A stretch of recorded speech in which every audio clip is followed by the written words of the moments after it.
말씀 보시겠습니다. 고린도전서 2장 12절.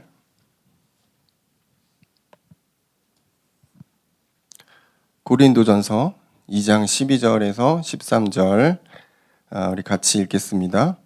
우리가 세상의 영을 받지 아니하고 오직 하나님께로부터 온 영을 받았으니 이는 우리로 하여금 하나님께서 우리에게 은혜로 주신 것들을 알게 하려 하심이라. 우리가 이것을 말하거니와 사람의 지혜로와 가르친 말로 아니하고 오직 성령께서 가르치신 것으로 하니 영적인 일은 영적인 것으로 분별하느니라. 아멘.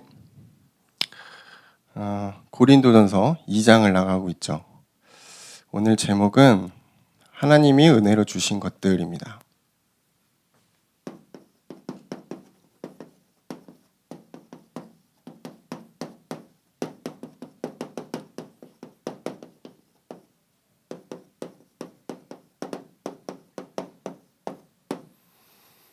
하나님 우리에게 은혜를 주신 것들이 너무너무 많죠. 너무 많은데 우리가 그냥 당연하게 받은 거라고 생각하는 그런 것들이 많이 있습니다.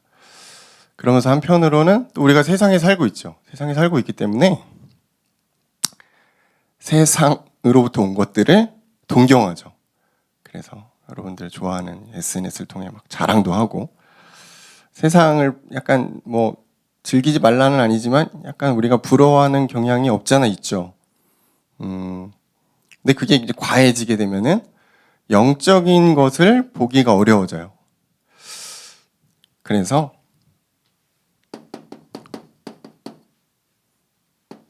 세상으로부터 온 것을 너무 부러워하지 마세요. 그게 막 좋은 거 아닙니다. 그러니까 우리가 세상에 살지만 사실 이렇게 좀 부족해도 괜찮거든요. 꼭 거기에 맞춰서 살아가야 되는 건 아니에요. 우리의 그 눈이 너무 높아요. 그죠? 우리가 좀 이게 한국보다 못 산다는 표현하는데 어떻게 해야 될까? 개발 진행 중인 나라들을 보면은 지금 우리가 살고 있는 환경이 엄청 은혜가 되는 거예요. 그렇죠? 상대적인 거 아닙니까? 그래서 그런 것들을 너무 만족할 필요가 없습니다. 푸른 마르고 잎은 시드나 하나님 말씀 영원하죠. 세상 것은 지나가요. 다 낡아요. 어쩔 수 없어요. 아무리 예뻤던 사람도 그 시간이 지나면은 그 외모나 이런 것들이 어쩔 수가 없다. 아무리 보톡스를 맞고 해도 쉽지가 않아요. 얼마 전에 제가 이제 유튜브 영상을 봤는데 장동건 씨가 또 뭘 했나 봐요. 뭘 찍었나 봐.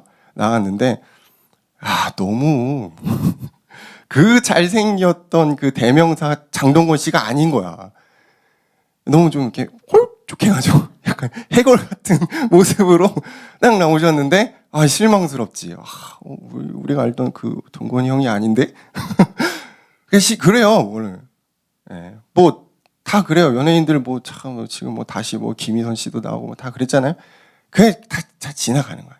세상적으로 여러분 아무리 만족을 얻는다 해도 사실 만족은 안 됩니다. 그냥 즐거울 뿐이에요. 즐거움을 살기에 우리 인생이 또 너무 가치가 없지 않습니까? 영원한 것을 우리는 바라봐야 되는데 하나님이 오늘 제목처럼 은혜로 주신 것들이 있다는 거예요. 이게 영원하다.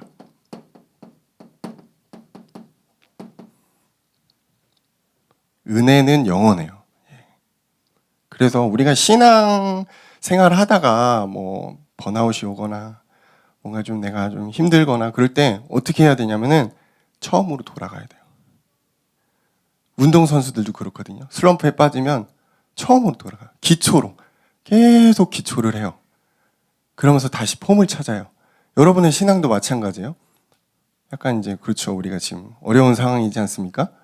여러 가지 상황들로 인해 들리고 듣고 생각하고 판단하고 정지하고 그런 시간표예요.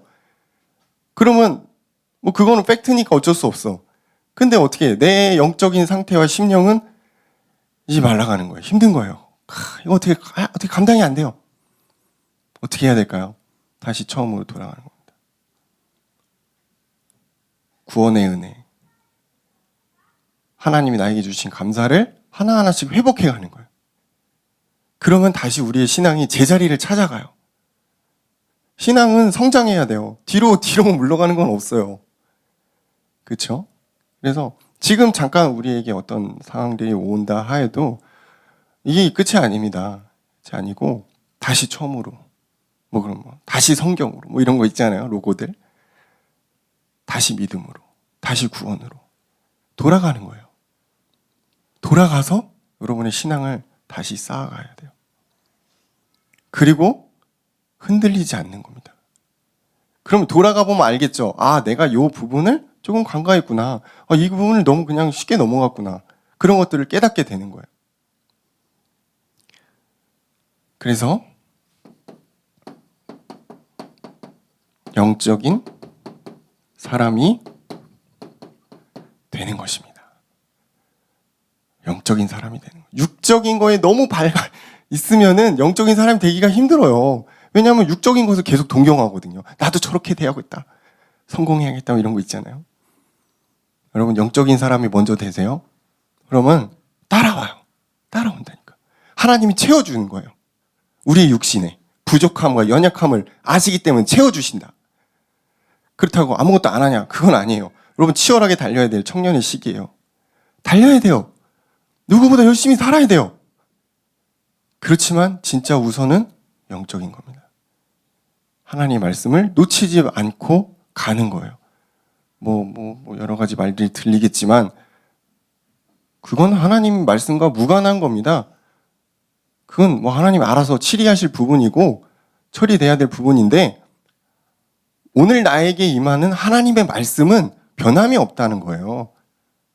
거기서 여러분이 흔들리면 안 되잖아요. 그렇죠? 그럼 내 신앙을 왜 여러분이 그렇게 낭비를 합니까? 아깝지 않습니까? 그렇죠? 하나님 오늘 나에게 주신 시간을 은혜로 채우기도 모자란데 이상한 소리 팍탁 듣고 머리 너무 복잡해가지고 그럴 필요는 없습니다. 영적인 사람이 되세요. 하나님이 은혜로 주신 것들이 세 가지가 저는 있다고 생각해요. 물론 각자 응답이 다르겠지만 큰 범위 안에서 첫 번째,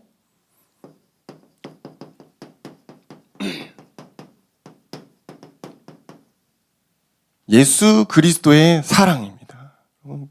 계속 제가 강조하지만 우리는 십자가의 보혈의 그 사랑으로 인해 구원받았어요. 여러분, 교회에 와 있는 게 신앙의 목적이 아니에요. 예수 그리스도의 십자가를 믿는 게 목적이에요. 그 공동체가 교회예요. 그래서 하나님은 우리에게 은혜를 주신 것 첫 번째, 그리스도의 사랑입니다. 어떤 사랑이죠? 하나님이 인간을 위해 어디서? 십자가에서 죽으신 그 사랑. 이게 우리가 그동안 수없이 들었던 복음이에요, 복음. 그 사랑이 나를 살아가게 하고 그 사랑이 은혜가 돼서 나에게 남아있는 거예요. 여러분, 그 사랑을 누가 흔들 수 있습니까? 로마서 어디죠? 8장 39절인가? 그 누구도 끊을 수 없는 그리스도의 사랑. 누구의 말로?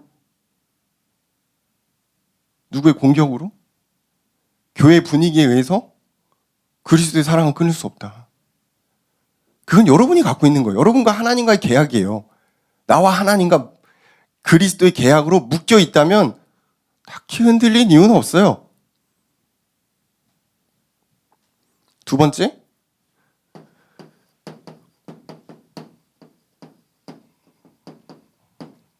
이 그리스도의 사랑이 변하지가 않아요. 변함없는 그리스도의 사랑이에요. 사랑으로 어떻게 하셨냐면 우리를 말이 겹치네요. 그럴 리 없는데 구원의 인도. 변함없는 그 십자가의 사랑이 모든 사람에게 다 적용이 되면서 우리를 구원으로 인도하신다라는 거예요. 너는 믿음이 좋으니까 내가 구원할게. 야, 너는 돈을 많이 받쳤어. 헌금을 많이 했어? 그래, 내가 넌 구원할게. 야, 넌 착하지? 넌 죄를 안 지었으니까 내가 구원할게. 그게 아니라는 거예요. 변함없는 거예요. 누구에게나, 모든 사람에게나 그리스도의 십자가의 피를 믿는 모든 사람은 구원으로 인도하겠다. 그게 사랑이지. 조건 없는 사랑이지. 그쵸? 여러분의 부모님이 여러분을 조건으로 사랑하십니까? 그럼 부모는 약간 등급을 띄워봐야 됩니다. 그죠? 혹시 난 주워온 자식이 아닌가? 뭐야 이거 왜 나를 이렇게. 그렇지 않아요. 그런 사람 한 명도 없어요. 설령 입양을 했더라도 부모는 자녀에게 변함없는 사랑을 주는 거예요. 근데 그거보다 더 놀랍고 위대한 거는 그리스도의 사랑입니다. 별로 감동이 안 돼요. 여러분 집에서 부모님께 사랑을 안 받으시나 봐요. 이제 부모님께 사랑을 받는 시간표가 지나서 그런가? 그러게요. 매 끼니마다 밥 해주시는 것만 해도 감사한 일이죠. 그래서 이제 직장 다니니까 너 독립해라 이게 아니고 쫓겨나지 않고 잘 살고 있는 것도 부모님의 사랑인데 여러분 감사하세요. 사랑을 받고 있어요. 두 번째는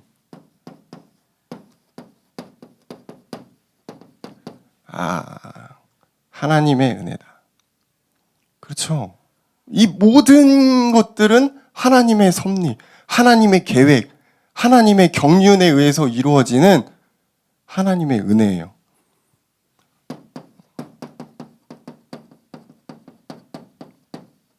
지금까지 인도하신 하나님의 은혜다.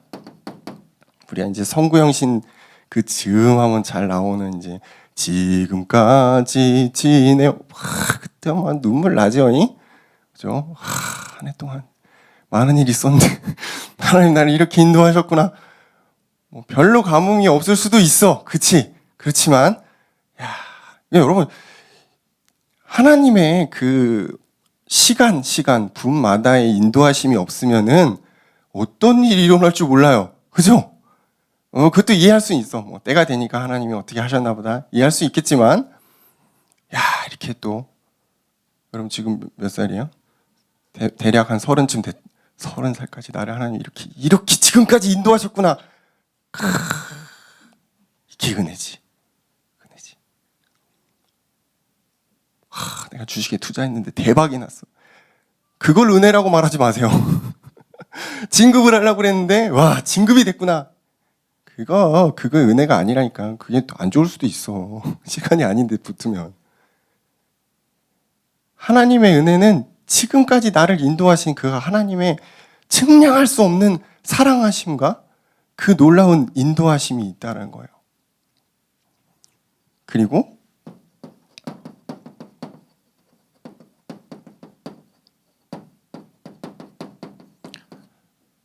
성부 하나님은 만물을 창조하신 것뿐만 아니고 지금까지도 주관 뭐라 그럴까요? 그 각자의 시간과 역할에 맞게 하나님이 움직이고 있는 거예요. 우리는 잘 모르지. 왜 날마다 태양이 뜨고 달이 뜨고 그죠? 잘 모르죠. 비는 왜 오는 거고 언제 오는 거고 바람은 왜 불고 몰라요. 근데 그 모든 것들이 하나님의 섭리 가운데 있다라는 거죠. 만물을 주관하시는 하나님의 섭리예요. 그리고 작정하신다.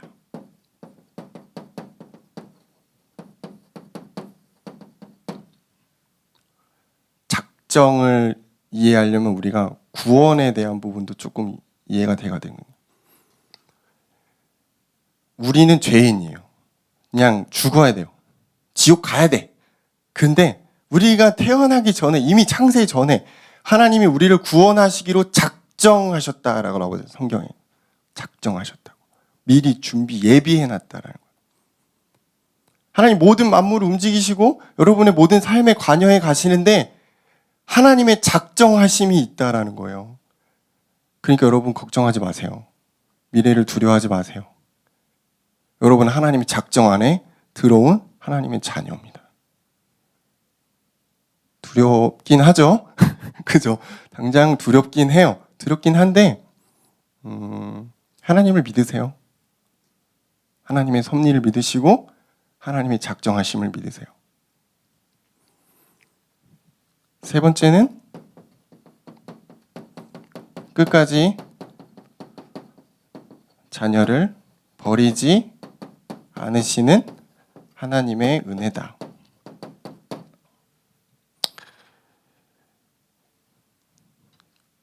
구원받은 하나님의 자녀가 죄를 지을 수가 있죠. 원칙상 죄를 지을 수 없는데 여러 가지 이유로 죄를 지어요. 그러면 하나님이 바로 우리를 벌하시나요?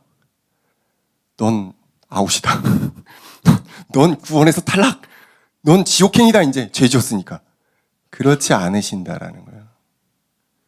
그게 아니고 그 죄 지음에서부터 우리가 회개하고 하나님께 돌아갈 수 있도록 우리를 기다리시는 하나님의 은혜가 있다.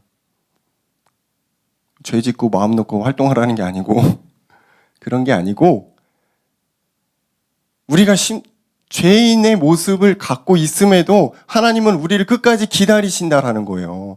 탕자의 비유가 있죠. 탕자의 비유.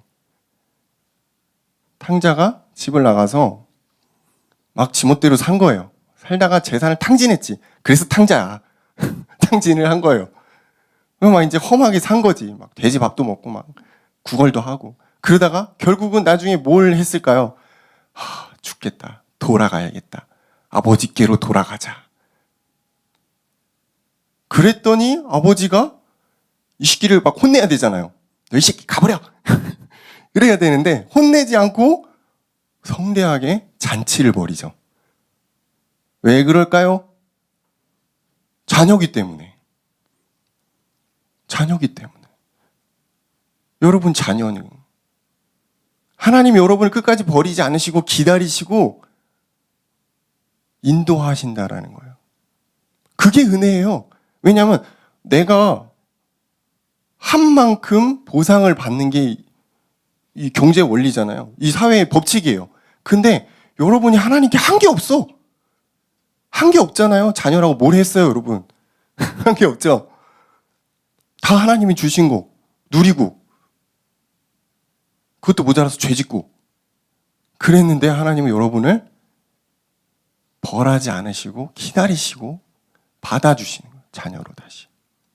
그게 은혜고 감사죠. 하나님의 은혜를 주신 것들. 세 번째는 성령의 일하심이에요.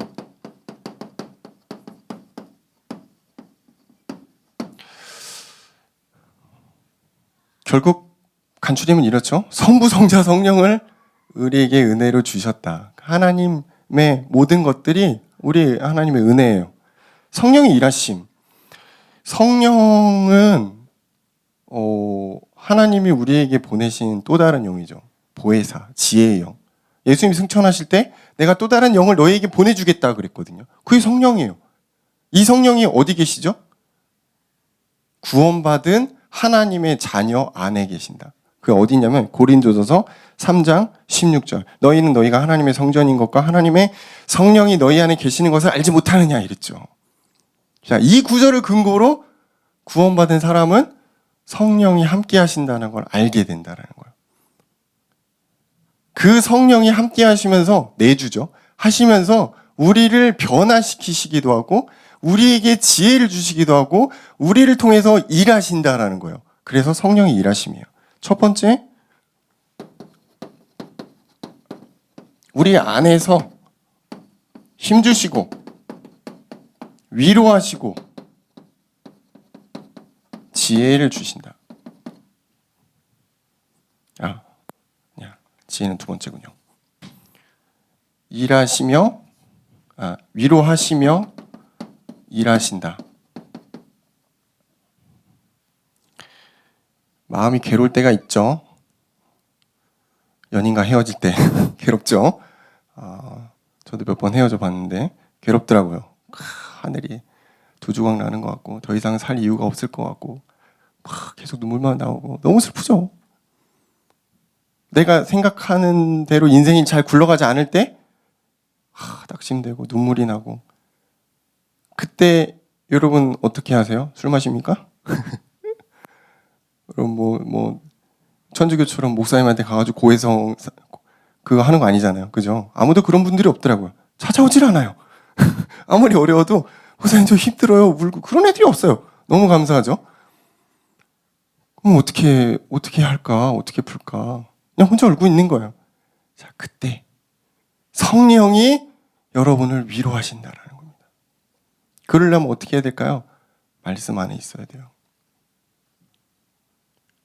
물론 그런 것도 있지. 막 이렇게 울기도 하고, 막 낙심도 하고, 그런 시간표가 있어요. 근데 계속 그렇게 있으면 이제 힘들어지는 거고, 이것을 통해 하나님은 나에게 무엇을 깨닫게 하시려는가를 집중해야 돼요. 그럼 그때 여러분 알게 돼요. 아, 성령이 나에게 말씀하시는구나. 성령이 나를 위로하시는 거구나. 그러면은 친구들이 나를 위로하고 그런 게 큰 의미가 없어요. 하나님이 나를 알아주시는데 그거보다 더 큰 위로가 어디 있어요? 하나님이 나에게 힘을 주시는데 그거보다 더 큰 힘이 어디 있냐는 거예요.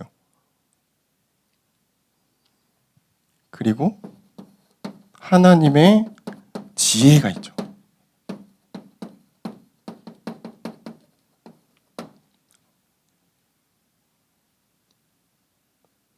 하나님의 지혜를 잘 쓰는 사람, 쓴다 그러면 잘 활용하고 하는 사람은 어떤 사람일까? 성령의 사람이에요. 성령의 인도를 잘 받는 사람이에요. 그래서 제가 계속 강조하잖아요.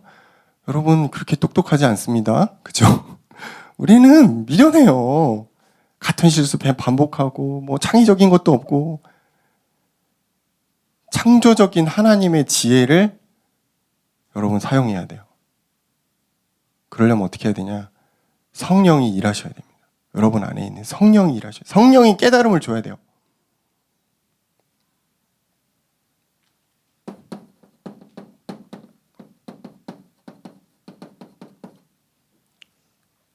하나님이 이 땅을 창조했잖아요. 그 창조의 지혜의 영이 우리에게 약간 이상하게 느껴질 수가 있는데 성경적으로 맞아요. 성령이 계시면은 하나님의 지혜와 하나님의 그 능력을 우리가 좀 이렇게 할 수 있죠. 세 번째, 성령은 그러면 궁극적으로 위로해 주시고 지혜 주시고 너무 좋은데 궁극적으로 성령은 어떻게 하시는가? 우리를 어떻게 만들어 가시는가?